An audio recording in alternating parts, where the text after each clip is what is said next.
For this segment, you'll get another little gem perhaps in the next segment, but I would like to introduce Sandra Stotsky, who currently serves as chair of the ELA and Mathematics Advisory Board and is a member of the advisory board for the Pioneer Institute Center for School Reform. She served on the steering committee for the National Assessment of Educational Progress, that's the NEEP, Reading Assessment Framework for 2009. And I have noted here that while serving in the Massachusetts Department of Education, she directed complete revisions of the state's pre-K through 12 standards for every major subject that have been considered amongst the best in the country, as Jamie described a few minutes ago. She was appointed by Secretary of Education Margaret Spellings to serve on the National Mathematics Advisory Panel in 2006, and I'm telling you that I'm short shrifting her on her accomplishments in the world of education, but I'll just turn it over to Sandra Stotsky right now. Thank you.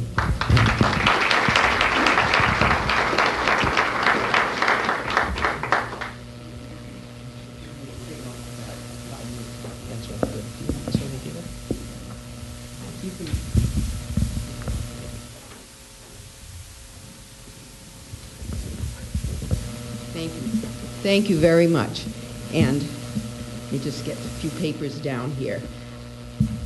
First of all, let me find out a little bit about you, the audience.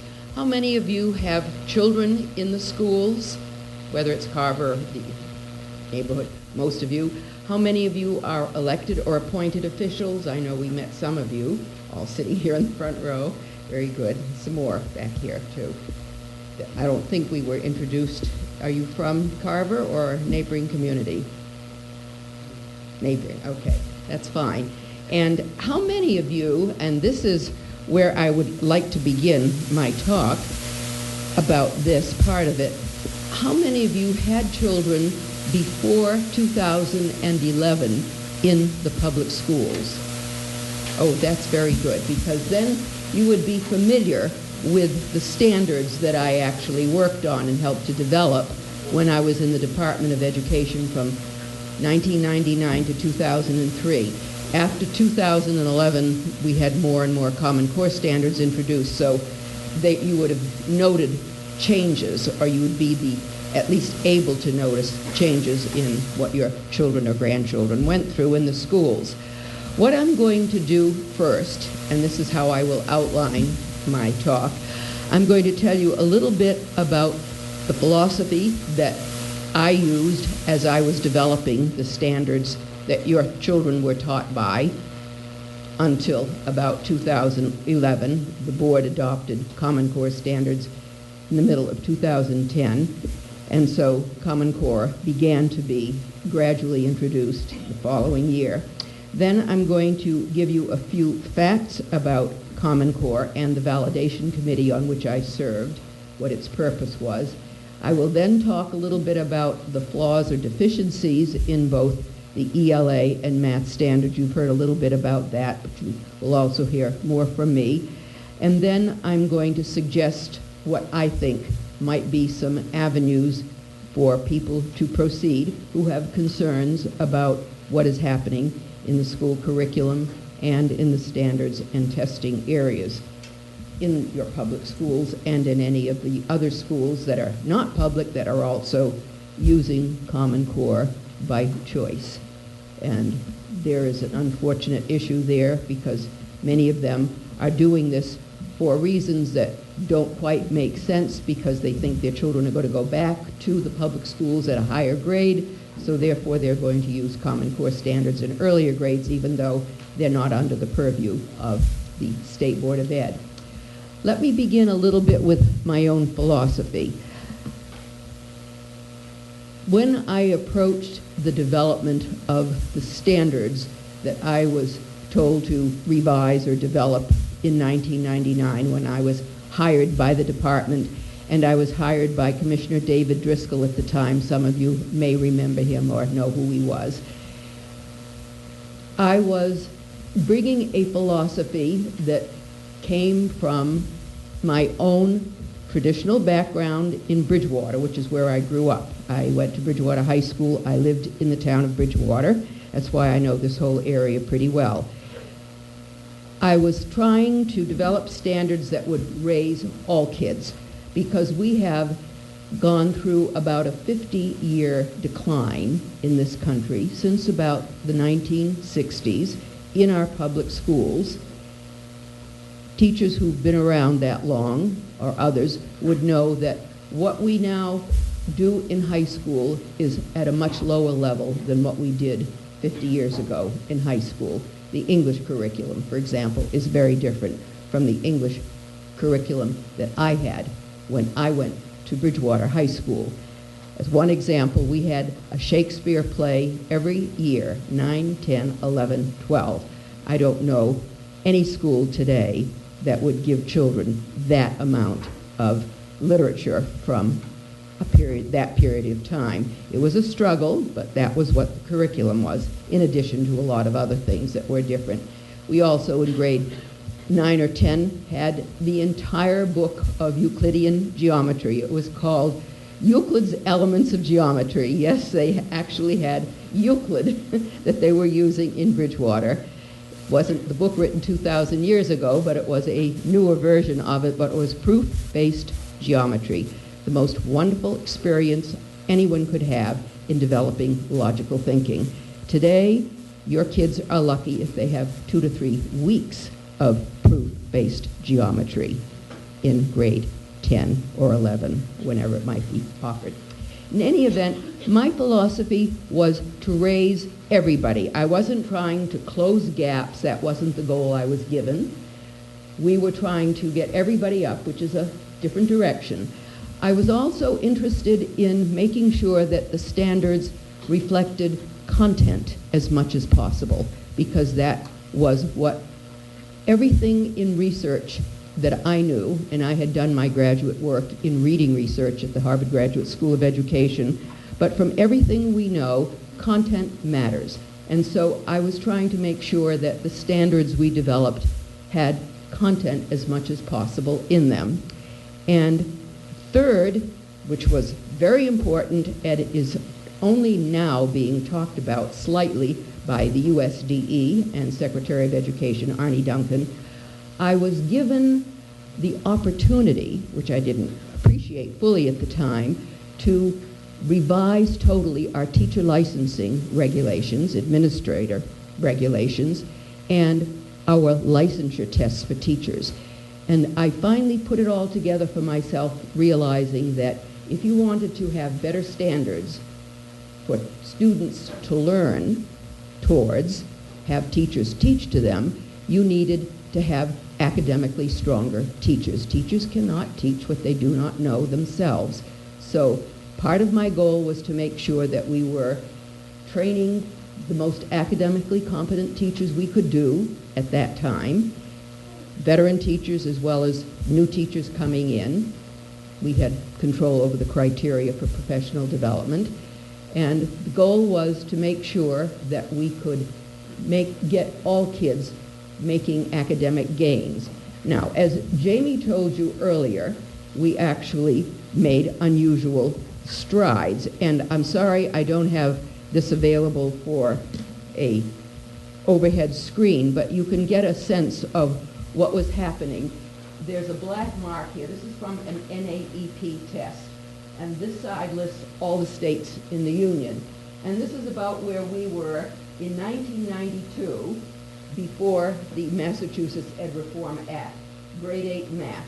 We were about 1/3 of the way down. That's about what that shows you. And then by 2007, which is after all of the standards I had been in charge of revising or developing had taken root and we had had teacher training, by 2007, we are now at the very top by a considerable amount. This is what is at stake right now. This is really, we have maintained being at the top since 2007. This is now 2015. This is what has been remarkable about the gains to many people. But they are only remarkable if you forget that you had to have teachers as well as standards together producing enduring significant gains. And only now are we beginning to see, in grade 4, for example, in reading, a slight decline. We're still at the top, but we're not that much at the top. So we're beginning to see some changes taking place. What will happen in the next few years, we don't know. The Common Core-based tests are only being given this year for the first time, and we don't know whether those results are going to be reported or not. So this is still a work in progress, and we can only wait to see what's going to happen if we want to take a chance and wait. So that was what I brought to what we had in the state from 99 to 2003 in our major subject areas and with teacher licensure tests and other policies that affected both teachers and administrators. Let's go to some facts about Common Core now, because I had the, possibly by now, the unenviable experience of being on its validation committee, which was formed in 2009. Now, what is a validation committee? Common Core had 3 major groups of people. The first group were the standards development work groups in 2009 of spring, and they were to develop what were called college readiness standards. Who was on that committee? This is when I first became concerned. Mainly test developers. One might say, how come? What would you expect to be on a college readiness committee? If you go around, as I used to, occasionally, asking ordinary people, who would you expect to be in that committee? You would expect high school math and English teachers. We were developing standards in 2 subjects, math and English. You would expect high school math and English teachers and college teaching faculty in math and English, because those are the 2 groups that know, or should know, what high school graduates should know and could know when they went on to college, if that's where they went, or to a career. Well, they were almost nowhere to be seen on those committees. And that was what first puzzled me. The media didn't pick it up, couldn't understand that, even to this day. Why were test development people put on that committee? They were there. Who chose them? We don't know. As Jamie explained, all of this was done by private organizations. I've told reporters for 6 years, try to FOIA or ask questions, but of course you can't FOIA private organization records. So you can't get any information on why these people were chosen, who chose them, what they were doing there. Then there were the standards writers themselves, and both Professor Milgram, who's the mathematician, and I, who were both on the validation committee, have written a great deal, so I'm not going to go into detail about this. He's written critiques and has posted them on his Stanford University website for 6 years, so you can find all of his critiques, 6 pages long, 13 pages long, in detail. If you understand mathematics, you will enjoy them. If you don't know mathematics, as I don't, I'm not a mathematician, I can get up to about grade 7 and that's about it, because I cannot tell you anything much about algebra topics or pre-calculus topics. You have to understand a little bit more about high school math and high school science, which piggybacks off math, in order to understand his critique, which is as much about lower grades as it is about higher grades, but it certainly has major problems, the standards at the higher grades. In any event, we were trying to get information and never could get information. Our validation committee was the 3rd committee formed. He was speaking to the standard writers in math, because 2 of them had PhDs in math, and mathematicians do speak to other mathematicians. They won't speak to people with EDDs too well, but they will speak to people with PhDs in math. But I was dealing on ELA with David Coleman, who is now in charge of the college boards and has been in charge of the SATs, which you may be familiar with, as well as AP courses, syllabi, and tests, and with Susan Pimentel and one other person who was associated with one of the testing companies. And I could never get any of them to speak to me privately. I simply wanted to find out why they were doing what they were doing with the English language arts and reading standards. But none of them had majored in English. David and Sue, for sure, had never taught English at any level, either K-12 or post. They had never published anything in education. To this day, no one knows why they were chosen to write the standards. And why is this important?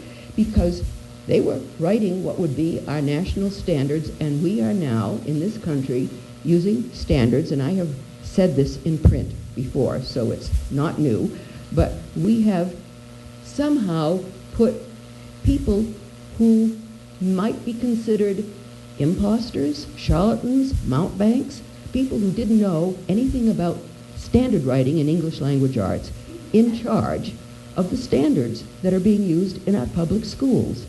There is something peculiar about the situation. No other country would have done this. They would have had prestigious people in charge of anything they were going to do in their Ministry of Education as far as K-12 standards, because I've looked into what a few countries did when they had new objectives but most countries have objectives, the syllabi. They don't actually have standards. In any event, then there was, as I mentioned, a validation committee formed, which Professor Milgram and I were on. We turned out, a committee of less than 30, were the only two content experts on this validation committee, which was charged with making sure that Common Core standards were internationally benchmarked, research-based, and rigorous. I'm sure you've heard the word rigorous millions of times. These standards are rigorous, rigorous, rigorous. Parrots go around talking about how rigorous they are. But no one can define what rigorous means. And as Professor Milgram wrote in his critique, there's no way to get to a STEM major from these standards alone because they are missing crucial topics in math. And as I say, you'd have to be a mathematician or a high school math teacher, whom you should be able to speak to here, and ask how you're dealing with these missing math standards. In ELA, I couldn't find out about some of the flaws, which I will mention in a few minutes. But the point was that we were two of the 5 people who refused to sign off on these standards. The others did, but Professor Milgram was the only mathematician on that committee. Today we are hearing, well, there were some 7 or 8 other math experts, but these were math educators, K-8 primarily, and he was the only mathematician. So the question is, how did this become a validation committee for standards written by people who are unqualified to write the standards they did? We're not saying that they were academically incompetent. They had their own areas of expertise, but not for standards. So this is a very peculiar situation that this country finds itself in, largely because of race to the top money, which Jamie mentioned. I was on the State Board of Education from 06 to 10. I knew what was happening, and we know, and it's on one of the fact sheets that has been published by Pioneer Institute. You have some fact sheets that you could pick up there, and I don't know if all of these facts are on that fact sheet. But we knew then, back in 9 and 10, that we were going to adopt that State Board of Education, appointed by Governor Patrick, was going to adopt Common Core standards because we were promised $250 million in Race to the Top money. That was the deal. There were a few other little aspects of the deal, but basically we were going to dump our standards, which produced this kind of phenomenon, for unknown, unproven standards, which you are now living with in your public schools since 2011. They have been gradually implemented so that by now probably almost all of the school curriculum that you have is based on Common Core standards, unless your teachers have been dragging their heels or your superintendent has been doing other things. But the point is, by now that the tests are beginning, you're probably totally, doing Common Core standards with the curriculum that you have. What are the flaws? Let me go quickly with ELA. With math, I'm not going to say too much because There is a work I have on my homepage, and Professor Milgram makes available his critique of the math standards, which you can read in detail. I have a one-pager that deals with the major flaws in English, and I will just briefly go through the major flaws, starting with the nature of the standards. They're skills, not standards. Now, what do I mean by a skill? A skill is something like find a main idea and supporting details. Why is it a skill? Because you can apply it to anything. Three Little Pigs, Moby Dick. When you find a main idea, that in itself doesn't tell you the level of reading, the historical or cultural knowledge that you want kids to have. And remember, we were trying earlier in Massachusetts to develop a knowledge base. So if you have the kind of standards that are called standards in Common Core, they are basically skills. You can use almost anything for these skills, and that becomes the issue by the high school level. That is the first issue. The second issue is the fact, and this you may know about from your experience, there was a great emphasis put on writing, not reading.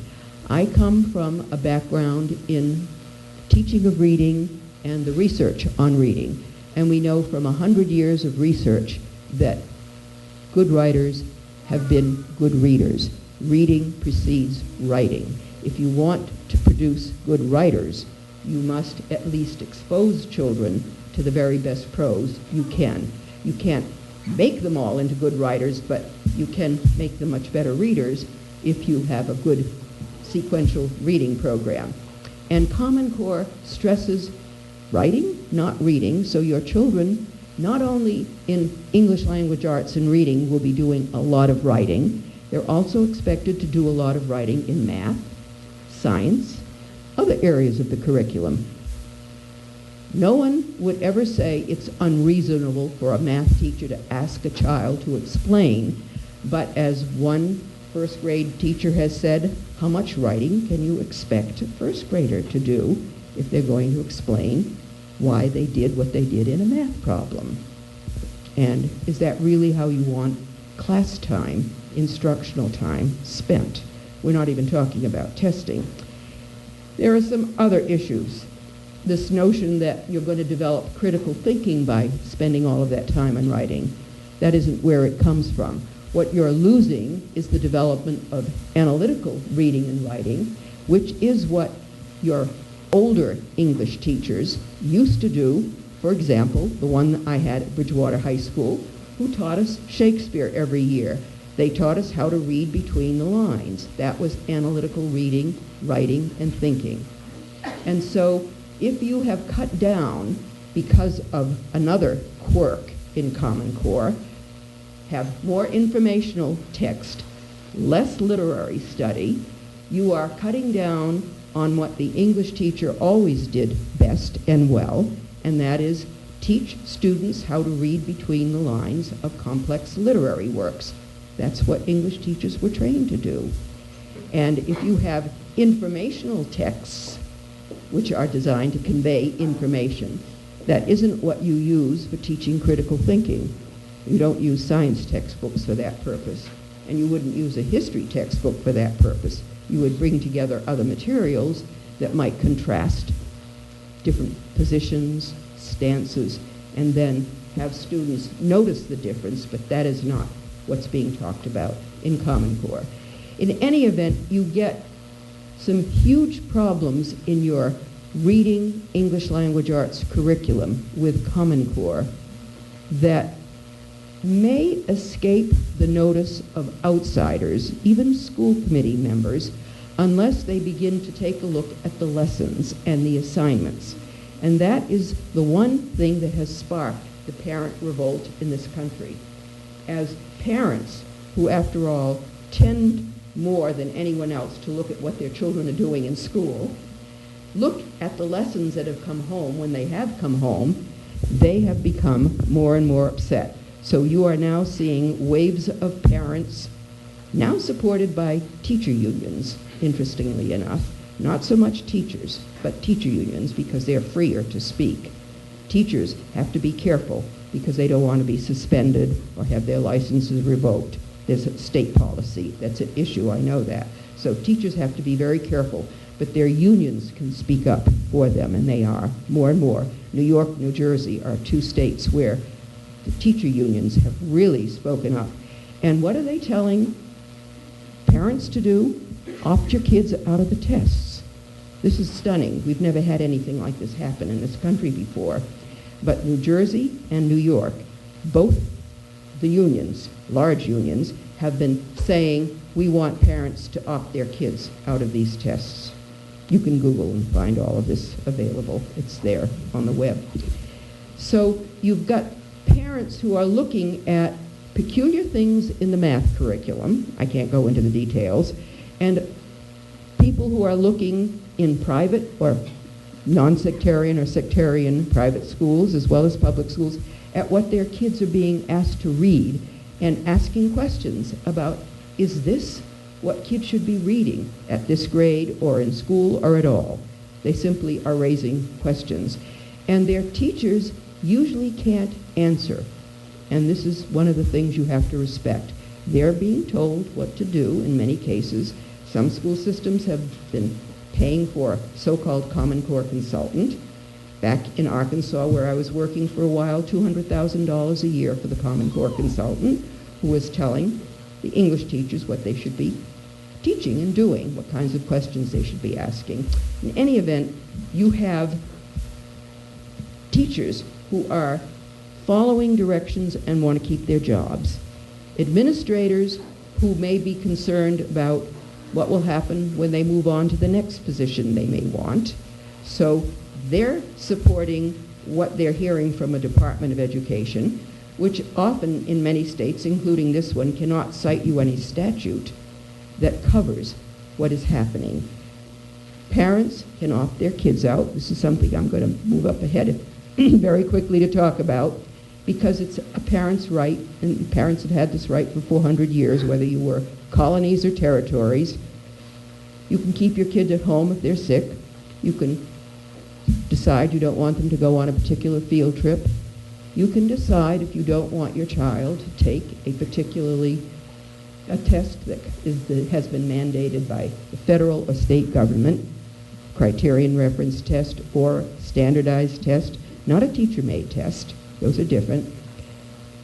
So parents have this right, and there's no statute in any state's body of law that says parents cannot do this. You may have statutes that say you need 95% participation rate for Title I money, and the schools have to offer the test, but it doesn't mean the parent must send the child to take the test. There is a difference between what is in the statute and what many parents are being told. In any event, you have problems with English language arts. The math, as I say, I will not go into detail for. There is Professor Milgram has raised a major question about when the standard algorithms, and these are the procedures that are used in basic arithmetical operations, when they're introduced. According to him, and he deals with students who come from the Pacific Rim universities in Stanford, by grade 8, our students will be about 2 grades behind their competition. That's his estimate, based on knowing what math is taught in Singapore, Hong Kong, South Korea, other countries in the area who send students to places like Stanford or for graduate work or other areas, or he's visited these countries. Math, after all, is the same around the world. And Common Core math will have, by grade 8, maybe about 2 years behind. It doesn't require completion of Algebra 1 until grade 9 or early grade 10, which is also a problem. And because there are topics left out that he thinks are crucial, by the time students finish a Common Core math curriculum, based on its standards, they may be several grades behind their peers in other countries. This is what he sees as the critical issue. because engineering colleges everywhere expect students to begin their freshman year with calculus. Usually they have had to take a trig course.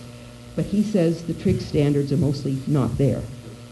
So you have to be able, if you don't understand high school math yourself, talk to your chair of your math or science department in your high school, ask them what they are doing to compensate for the standards that may not be there, that should be there. In the old Massachusetts document, we had a full set of pre-calculus standards, full set of Algebra 2 standards, and a full set of pre-calculus standards. Didn't mean that they were required for graduation. It simply was a signal that this is where your math curriculum should go in a high school today. Even when I went to high school, there was always a full trig course for those students who wanted to go to an engineering school, because it was always an expectation. So there are some issues that have to be looked at and worked out. You can add, as people have said, you can add what you want to your curriculum. One problem is that it won't be tested by Common Core, because only what is in Common Core will be tested, and you'll see that on the PARCC tests, PARCC. And there's no incentive for a school to teach something that isn't going to be offered, that isn't going to be tested. You can offer it, but there's no incentive for a teacher to offer something that will not be tested, and eventually that they may be evaluated on the basis of. They can't be evaluated on the basis of something they've added that isn't in Common Core standards. So there are a number of interrelated issues to look at. I am going to finish, I'm not sure, I've got 2 minutes, you're telling me, okay. As I've said, one of the strategies that parents can use if they are concerned with what is in their child's curriculum, and they have a sense that this is less than, or for some reason, in a peculiar way, different from whatever their the children's older siblings might have had, they can opt the child out of the test. The other thing, which I've discovered is now taking place in about 5 or 6 communities, one as close as Halifax, is a non-binding question on the ballot that allows people who are registered to vote in a community to vote whether they like the Common Core standards or would like the legislature to do something about it. There is a question that the selectmen in Halifax, I was told this past week, just allowed to go on the ballot for their May election. And last night when I spoke in Whitman, I was told there are about 4 or 5 other communities in the area, Tewksbury is one which is not in the area, that have already voted on some non-binding question. Why is this important? First of all, it's a freedom of speech issue. It allows public opinion to be voiced. Doesn't have to be binding. It is asking the state legislature to do something. At least they should be aware of it. State legislatures were, by the way, totally bypassed when Common Core was developed and approved by your state board. They had no idea. This is why I've been testifying in about half the states in this country. State legislatures want to know what is Common Core. They're now being asked to pay the bills for the technology for it, and they do not understand what it is they're paying the bills for because they were bypassed, and it was deliberate. The original memo was signed by a governor, chair of a state board, and a commissioner of ed. That was deliberate. That would make it legal for the state board to adopt Common Core standards, and then once the standards are adopted, they become the legal basis for a state test, which the state board has the authority to impose on an entire state. So you've got ballot questions, and then there is what I call good old civil disobedience. Remember that grade 11 essay that was always taught in the English class, still is around. It's strictly New England, strictly Massachusetts, Thor's essay on civil disobedience. Yes, one can begin to ask for review. This is a state legislature issue. What I would like to leave for those of you who are on state school committees is my reiteration of the fact that you are legally elected by the voters to be in charge of all aspects of your school, local school system. The philosophy, the curriculum, instructional methods. That authority is still there, hasn't been taken away. The next layer are state legislators who are also elected by voters. State board was not elected by voters. They are appointed by a governor. This is hugely important from my understanding. I grew up in an open town meeting, and I've been a town meeting member in Brookline where I've lived for many years. But those people who are elected by the voters have the statutory authority to do something, and they've got to hear from you if you have concerns. And I know that the next speaker is going to be able to give you even more concerns to think about than I have. She'll talk a little bit, I think, about data mining, a little bit on that. Okay, so this is all I'm going to say right now because there's more information coming.